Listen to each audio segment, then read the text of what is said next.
Hello, I'm the Ferry, and you're watching Underground YGO with Spidey and Kisame. Hello guys, it is me, Spidey24, and my trusty sidekick. Out of my household. Yoshi on there. Blackadar. Out of the house. Jigabookie. Alright, now that we're demonetized, this is a top 10 video. I didn't say nothing that nobody else was say. thinking. Alright, this is my top 10. Just like zoom into the background. This is my top 10 best hand traps in Yu-Gi-Oh! We've done this before. How?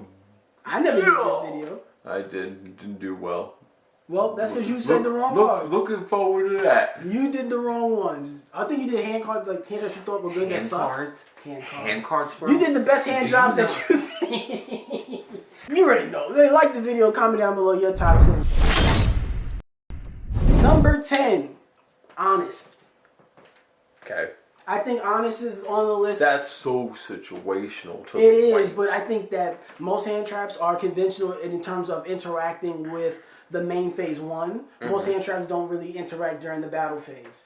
Okay. So I think Honest made the list just because it's a different type of hand trap and it's the most prevalent hand trap when it comes to I'll the say battle this, phase. the one thing I could give like Honest, which I think is nice, is that Honest has kind of changed the game where I feel like I have seen other Honest rechains be born and be created, and he started like a trend, which isn't really that mainstream, but I have seen other, versions of it, so I will say at least he was the poster child of it, even though he's not a generic hand trap. Yeah. Yeah, because as I said, most hand traps are thinking that way, and when I go to hand traps, I'll go into my honorable mentions, obviously, because I don't consider the trap card like evenly matched like a hand trap. Even though it can be played from the hand, I don't consider that a hand trap. Like Red Reboot, it's a trap card. But it's a hand trap card. Hand traps are really monsters. Like, would you consider Cross Out a hand trap? Yes. No, because it's a quick play. I don't care. Would you consider Forbidden Droplet a hand trap? No, Yes. it's a quick play. I don't care. These are cards that are played within the right time, cards that are conventionally played within the right time. But hand monsters aren't allowed to be played from the hand unless they have a specific effect that requires them to. So, that's what this list is kind of more catered to. Number 9. I don't like it, but I do have to give it its props. Gamma. Cipher and Gamma. Okay, yeah, he's a very generic good one. It's a generic one. It doesn't really require that much from the deck. It can kind of go into better plays. I actually really like. I hate him. I like him, but I wish he didn't require that shitty vanilla. Yeah, but it summons it from the deck. So even if you have it in the hand, you can summon it. Like, it doesn't really get in the way. I don't want to use him. I just want to have. It's one card. So 41 wouldn't matter if one card's irrelevant. Like, it's not that big of a deal. I just wish he was. And it can get into Cipher and Lord Omega and all of that, which I hate. But, like, I understand. Like, just because I don't like it doesn't mean I'm not going to give it its props. Okay. So I'm going to at least go that far. Number 8. Ghost Haunted Bell and Haunted Mansion. Uh-huh. I think that's a really good hand trap because it's like a hand trap for hand traps. I personally think The way that card it's used sucks. I don't think it's a good card, but I think it's very I would have put that at number 10. I think it's better than the other two because it's a hand trap for hand traps. Because it can negate cards that summon from the deck, so it can negate a Gamma. It couldn't. I mean, it can't negate an Honest, but it can negate most hand traps. So a lot of cards on this list, this card can negate, and I think that there's utility in that. It's more of a side deck card than a main deck card, but I'm not gonna lie that it's not. It's fine. It's like middle of the pack for me. It's like I personally think Gamma's better than that. I guess I would give it over Honest, but like next. Number 7, Dshifter. I know, like I said, I'm not a fan of this card. He's a good card. But that's my thing. I gotta give him his props. I gotta give him his 2s. I gotta give him his 1s. Come on, give him his 1s. This is like a pity clap. Like I don't really fuck with you, but like I'm giving. I give him the saddest this violin in the world. Yeah, I give him that. This is what black women do when they want they yap. I'm gonna clip that and put that on Twitter to get you canceled. Moving on up, god damn it. Number 6, Nibiru. Okay. Fair. I think Nibiru is a very fair trap card. It's very necessary in today's game. It makes people think once they get to that, like, hey, you summoning too much. And now even when you're building that, you got to think of, can I get to my Omni Negate by summon 4? Because if I can't get to my Omni Negate by summon 4, I'm fucked. Because then Nibiru's coming. And so, like, a lot of those decks, when they go, oh, this deck is so good, it has all these plays. I'm like, yeah, but you don't get to your Omni Negate to, like, summon 7. So, like, Nibiru's eating that up. So, I think it's just a very strong card that can exist in today's game. There's odd decks that can get around it. Those are, like, obviously the better decks. But it's a staple so far. I think it's kind of moving more to the side deck area, but everybody should be playing at least one of those in the deck. My number 5 is Effect Veiler. I agree. I think Veiler is very, like, he's very basic, but he does the job. Yes. And that's it. And I think Veiler's basicness is what made me so hesitant of playing it in the last 4 or 5 years. Especially even when it came out. I always thought Veiler was like the worst hand trap. I'm like, it's so simple, it's so corny, it's so... It's very similar But to it how I gets feel the about job Imperm. done. Imperm and Veiler, I feel like, are so close to... They do typically the same thing. Yeah, so it's like you really can't, like, be like, whoa, Imperm's the greatest, and then look at Veiler and be like, you suck. Yeah, exactly. It's another way of getting the job done. I just think that Imperm is better because you can't call by the grave of Imperm. You can call by the grave of that one. But I do... I could roll the free in Imperm. I know. Exactly. Alright, moving on up. Damn, look at my fucking tattoos. Fucking work. I thought you were gonna like threaten a YouTuber. Talk shit now. I'm calling you out, team. No. Why do you always go to them and they're like the good ones? I was just samurai. Oh, right, you say that. I forgot there's more than one team. You know what's funny? It's like, I don't know anybody anymore. I don't even... I'm coming for you, Galactic guy.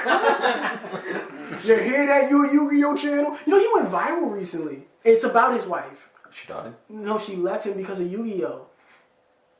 But like, it was like he told this story and she was like really toxic. She made him quit his channel because his channel was making money, but she didn't like the fact that it was based around Yu-Gi-Oh. So she made him get like a regular job, and then that wasn't paying the bill. So then like, I think she left him or he left her, but it was like really, really toxic. It's like he made that video and then it went viral because like a streamer found it and played it, and it was like, people heard it like, wow, that's so fucked up. That's why he left his channel, because he got married. I knew women were evil. You see, if you were gay, you wouldn't have had this problem.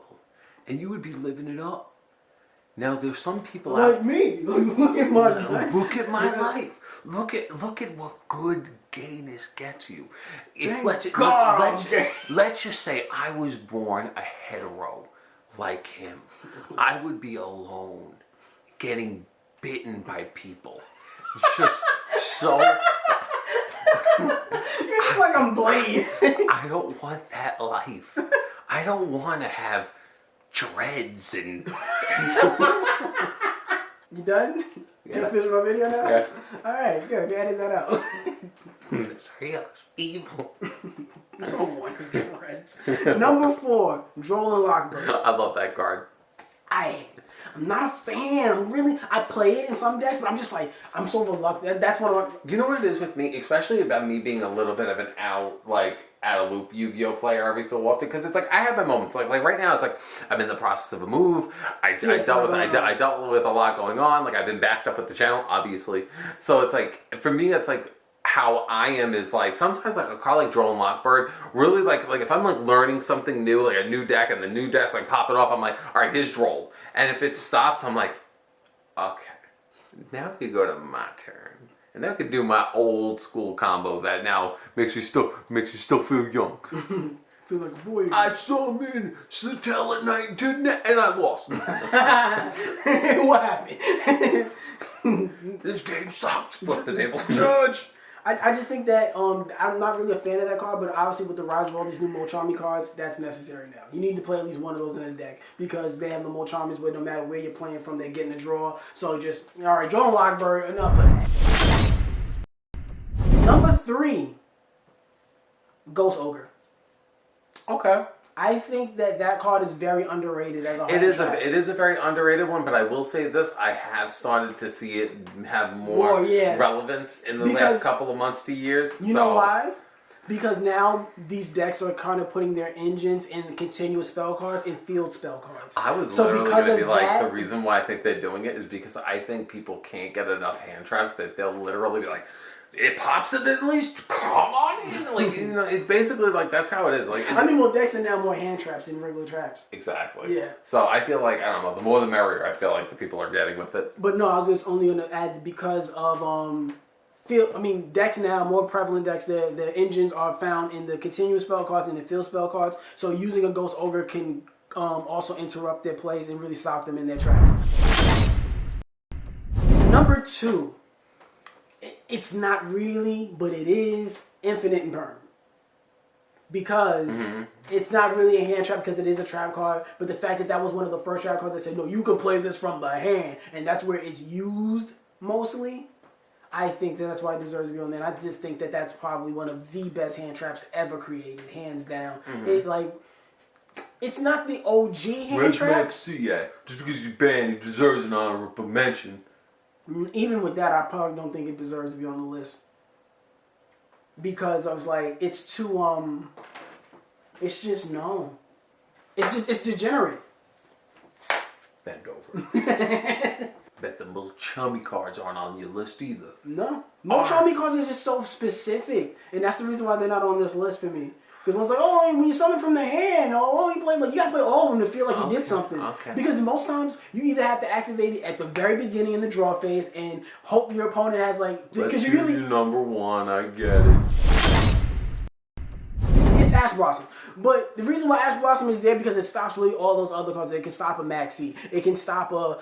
Because that's the thing. All those cards, like the Mochami cards, they're just Ash bait. Okay. That's literally all they are. They're just Ash bait. Those are the baits. To be like, oh, I'm dropping this now because it's a waste of a card that I wasn't going to play anyway. I can't get no use off of it. I mean, I try to play them now because I realize they're level 4, so I can use them in rank 4 toolbox decks. So that's pretty cool. Or... I mean, that's another card I was about to talk about in the Balance Panther. Can we do a Balance Panther next? That's a card that needs to go. I just think, Ash Blossom is the OG and it's the best hand trap in the game. I don't really think that it deserves much more of an argument to it. It can negate from so many different spots. It's the one. It's the only, the Omega. And eventually it's going to get hit or it's going to get power crept out of the game. And I don't know. I think that's a card that really changed Yu-Gi-Oh! I really do think it changed Yu-Gi-Oh! For the forever. Alright, well, I hope you guys had a great time watching this video. Don't forget to check out our 2 previous videos. Check out my Instagram where I showcase my rare cards. Check out his Instagram where he showcases his rare cards. And, you know... individual Master Duel he has a ideas. podcast where he shows his rare cards. I definitely don't have a podcast anymore. But yeah, everything in our individual channels and our social media is all in the description down below, along with our Discord server. It means a lot if you check those things out. And we will see you guys next time. Hey, this is Seno Kaiba. Listen, Kisame and Spidey, I just want to tell you something. You're both third-rate duelists with fourth-rate decks. Oh, and I play my Blue Eyes White Dinosaur.